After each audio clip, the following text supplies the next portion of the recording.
Hello, my name is Kyra Spicio, and today I will be presenting my final project for CH212 at UNR, which covers mathematics, understanding the basis of modern STS. My theme will focus on the application of mathematics between the 16th century to now. I will show how math played an important role in understanding the world, enhancing scientific methodologies, and bringing about new inventions. So first, here's a brief overview of this presentation. We're going to discuss math and define it a little more concretely, and then we're going to talk about how math helped to shape different scientific methodology, and here we're going to take a look at Copernicus and Maxwell and Leibniz. Then we're going to see how mathematics helped shape computation and modern day computers, and we're going to take a look at Leibniz along with Lovelace and Babbage. And in the third, we're going to see how math played a role in society, in particular the Cold War, and we will be taking a look at two different films, War Games and Hidden Figures, for that. And of course, at the end, we'll be wrapping it up with a conclusion. So firstly, what is math? When you think of math, you may think of algebra, maybe geometry, calculus, but really, mathematics is so much more than that. And this is how I would personally define math. It's an abstract yet precise science of objects, their properties, and their relations to other objects. So with this definition in mind, we know that mathematics is basically the language of logic and trying to describe how different things in our world relate to another. And mathematics can be very useful to answer very complicated questions, such as how does the Earth relate to the universe, as we'll see with Copernicus, and even how can you describe electricity and how does it play with other things in the world, as we'll see with Maxwell. Shaping scientific methodology. So how did math shape the way we do science today? Before I talk about the scientific revolution and emphasize STS in Europe, I want to shine some light on important discoveries made by the Arabs. This is especially important since much of history that is taught in school is concerned with Europe and different Eurocentric views. It should be noted that during the first part of the Middle Ages, no other people made as important contribution to human progress as the Arabs. They placed a heavy importance on learning and education. They compiled different Greek and Roman texts and preserved them. Without this, many texts would have been lost, which would have hindered many of the intellectual movements, such as the Renaissance in Europe. On the math side, much of modern-day mathematics were built on the Arabs' work.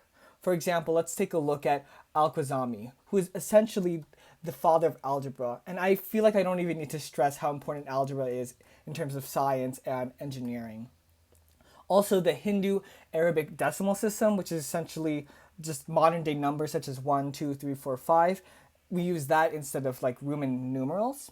And even the word algorithm comes from him. Al-JAZARI and Al-Bujani contributed a lot to trigonometry and even created the trig functions, sine, cosine, tangent, and all of that. Which, again, is just so important into understanding engineering and modern-day science. There were also important engineers and inventors such as AL-JAZARI who documented their inventions, which include clocks, flush toilets, and even a drink-serving automaton that is depicted on the right. The work of Al-Khwarizmi, Al-JAZARI, Al-Bujani, and Al-JAZARI should not be forgotten as we progress with this video, particularly since none of the future mathematicians I'm going to talk about would have been able to do their work without their discoveries. So let's talk about Europe now. One of the major figureheads of the scientific revolution was Nicholas Copernicus. Copernicus was a polymath, an astronomer, a mathematician, a translator, you name it. He was everything. And one of his major contributions was the argument for heliocentrism, which essentially says that the Earth rotates on its axis and revolves around the sun along with other planets. Essentially, this goes against the old idea that Earth was the middle of the universe. This underscores the notion that humans were no longer the center. And this proposal was even rejected by the Church and Martin Luther. This led to its own revolution, the Copernican revolution. And this radical idea needed radical proof, which Copernicus was able to provide with mathematics. Copernicus beautifully argues that the heavens are immense in comparison with the earth, with symbolic logic. In his paper, he writes that He starts off by saying, let the horizon be the circle ABCD. From here, he goes on to argue that the earth is surely a finite body in the eyes of heaven, which in turn suggests that earth is not the center of the large universe as previously thought. At the end of his paper on the revolutions of the heavenly spheres, Copernicus deduces that it does not follow that the earth must rest at the center of the world. Copernicus applied math to form a cohesive argument for heliocentrism. This was revolutionary and changed how society viewed the world. More and more people challenged the way we view ourselves and how real science requires evidence. Our next physicist and scientist was also an incredible mathematician. In fact, he published 3 different mathematical papers before he attended Cambridge at age 19. James Clerk Maxwell was one of those scientists that made huge works but no one has ever really heard of. Here we're going to talk about his major contributions, which relate to the rings of Saturn, colored pictures, and finding equations for electricity and magnetism. But we were going to focus on the rings of Saturn and the equations in greater detail. So it's also important to note that Maxwell helped to build the foundations of theoretical physics. He introduced the idea of maybe we should introduce mathematics into physics. So first let's tackle the rings of Saturn. The composition of Saturn's rings was a great mystery until Maxwell came along. There were 3 main possibilities for these rings: solid rings made out of ice or rocks, or maybe liquid rings, and thirdly, or maybe it could be a million of tiny particles that formed the rings. Maxwell looked at this problem and mathematically modeled each possibility to solve the problem. To quote the BBC, he did it using pure maths, and you wouldn't perhaps instantly think that this was a problem you could tackle that way. You think, well, the way to do it is just to build telescope and have a look. But the mathematics that Maxwell brought to bear on this allowed him to take a look at these 3 cases without having to build that huge telescope. So we see here how math was able to predict, or not just predict, but analyze the reality without requiring complicated technology. We also see that Maxwell formulated equations for the electromagnetic forces based off of Faraday's observations in different labs. Here we can see that Maxwell's equations were saying that electric and magnetic fields were inextricably linked. And as you can see on the left, or on the right, Maxwell's work relied deeply on calculus, which was discovered by Leibniz and Newton, which of course was a huge controversy.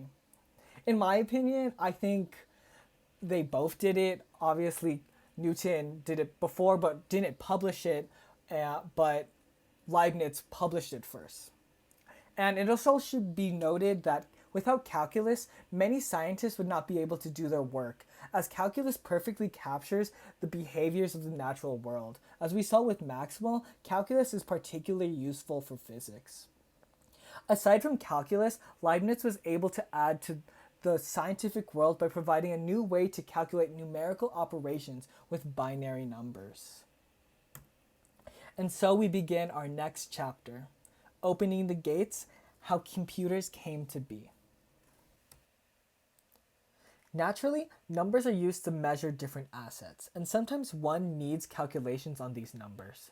Our decimal system works for now, but Leibniz argues that we can simplify arithmetic and minimize errors by switching to binary.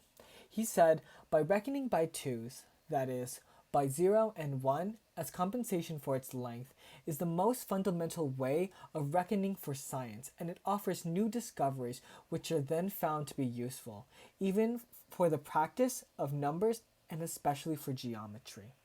This provides a new methodology of handling numbers, which is essential. With this source, one could see that math was used as a method to improve existing methodologies. Further, it opened the gates to computers and further computation. Binary is how computers see the world and goes well with electric signals. An electric signal could represent 1 and no current could represent 0. Next, we will talk about two scientists that were on the bridge of making a modern computer that was Turing complete, which essentially just means that it could calculate anything that is calculatable, which goes way beyond simple numerical operations like adding or subtraction. So, the relationship between Ada Lovelace and Charles Babbage was kind of crazy, especially because there was a huge age gap between the two. But nevertheless, they were lifelong friends that could geek out about this invention. So Charles Babbage he made a different machine that could essentially calculate the differences between numbers, but he was also able to design an analytical machine. First, he just thought maybe we can do more numerical operations on it, but Ada Lovelace was able to add on to that. She proposed that you could essentially use it as a Turing complete machine and you could program it with punch cards to do anything. So, I would also like to note that Ada Lovelace's background was quite interesting. Her dad was Lord Byron, a famous romantic poet, and her mom wanted her to stray away from that lifestyle, so she studied a lot of math. And with her training in formal logic, she understood truth tables and De Morgan's law, which helped conceptualize the idea of the analytical machine and how it could be so much more. To quote Sidney Powdra's book about the adventures of Lovelace and Babbage, Lovelace, in her perspective, said that the engine might act upon other things besides number, where objects found whose mutual fundamental relations could be expressed by those of the abstract science of operations. So again, essentially, it could compute anything computational. And this was a huge leap of imagination for anyone at that time. It might be crazy to us, or very simple to us now, but back then it was wild to make this. And unfortunately, the two were never able to create the computer due to time constraints, but their ideas helped to shape computer science to this day. The Cold War and math destruction. Here, we are going to focus on Russia and the United States. We'll discuss how math and computers were used to compete with the Russians. First, we'll take a look at Hidden Figures, which depicts the space race between US and Russia. This story highlights the importance of mathematicians and reliance of math in building large-scale products. This story is based on a true story about 3 black women working at NASA. The main characters are Mary Jackson, which eventually becomes NASA's first black female engineer, Katherine Johnson, who plays a pivotal role at the Space Task Force, Dorothy Vaughan, who also becomes NASA's first black female supervisor. From this film, we can see that math can promote social mobility as these women were able to climb up the ladder thanks to their skill and expertise. They were so skilled that they were able to break barriers, and even some explicitly racist policies were bent for them. This is Katherine Johnson, who again played a pivotal role on the Space Task Force, and she was one of the few mathematicians who could handle analytical geometry, which was in high demand. Al demanded for her because of her knowledge of analytical geometry and took extra steps to integrate Katherine on the team. He even removed segregated bathrooms so that Katherine could be a more effective member on the team. Katherine and many other women mathematicians worked like a dog to ensure that operations went smoothly. One of my favorite quotes from Katherine describes a typical workday. On any given day, I analyze the manometer levels for air displacement, friction, and velocity, and compute over 10,000 calculations by cosine, square root, and lately analytical geometry by hand. So yes, they let women do some things at NASA, Mr. Johnson, and it's not because we wear skirts, it's because we wear glasses. Without her and many others, NASA would have not been able to launch a man to the moon. It's clear that science and technology have a hard reliance on mathematics. But what happens when society focuses solely on the math and removes the humanity aspect of it all? Enter war games. War games takes place during the arms race between the Soviet Union and the United States. At NORAD, they analyze missile strikes and other war measurements. Seeing that missile wing controllers fail a surprise nuclear attack drill, they decide to automate missile launchers with WARPER, which stands for War Operation Plan Response, which essentially runs different war simulations and automates missile launch. From this, we can assume that the president of the movie and other leaders put high amounts of trust in the computers. They looked at the math and they trusted that it could do a better job than humans. Essentially, they let logic and logic alone dictate their decisions.